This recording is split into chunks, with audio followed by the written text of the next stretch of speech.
Commerce secretary Howard Lutnick জোর দিয়ে বলেছেন, বিভিন্ন দেশের ওপর প্রেসিডেন্ট ট্রাম্পের নির্ধারিত পাল্টা শুল্ক চলতি সপ্তাহেই কার্যকর হবে এবং তা বহাল থাকবে।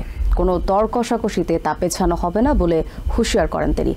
রবিবার সিবিএস নিউজের কাছে লাটনিক দাবি করেন, প্রেসিডেন্টের এই পদক্ষেপ দেশ হিসাবে আমেরিকাকে আবারও শক্তিশালী করবে। এদিকে ন্যাশনাল ইকোনমিক কাউন্সিলের ডিরেক্টর কেভিন হ্যাসেন্ট এবিসি নিউজকে জানিয়েছেন, এরই মধ্যে 50টিরও বেশি দেশ প্রেসিডেন্ট ট্রাম্পের সাথে শুল্ক নিয়ে আলোচনা করতে যোগাযোগ করেছে। অন্যদিকে ট্রেজারি সেক্রেটারি স্কট বেসেন্ট দাবি করেছেন, দেশের অর্থনীতি এখনও স্থিতিশীল আছে এবং মন্দার আশঙ্কা করার মতো কিছুই ঘটেনি। বিশ্বব্যাপী ঝড় উঠিয়ে গত 2 এপ্রিল সব দেশ থেকে আমদানি হওয়া পণ্যে 10% শুল্ক আরোপ করেন প্রেসিডেন্ট ডোনাল্ড ট্রাম্প, যা এরই মধ্যে কার্যকর হয়েছে।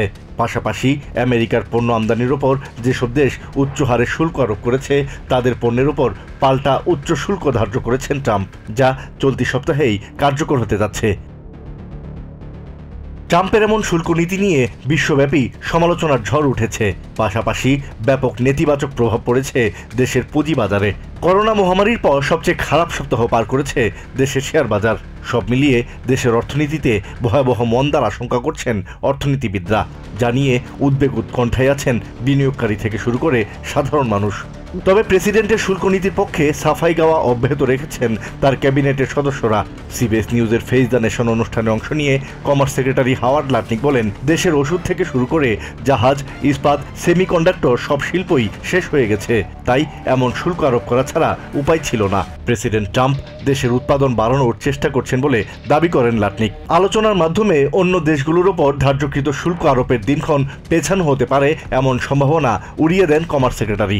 এদিকে এবিসি নিউজের এক অনুষ্ঠানে ন্যাশনাল ইকোনমিক কাউন্সিলের ডিরেক্টর কেভিন হ্যাসেট অভিযোগ করেন, শুল্ক নিয়ে সংবাদ মাধ্যমগুলো স্ববিরোধী সংবাদ প্রচার করছে। হ্যাসেট বলেন, প্রেসিডেন্টের ব্যাপক শুল্ক ঘোষণায় দেশগুলো ক্ষুব্ধ প্রতিক্রিয়া ব্যক্ত করলেও তারা আলোচনায় আসছে।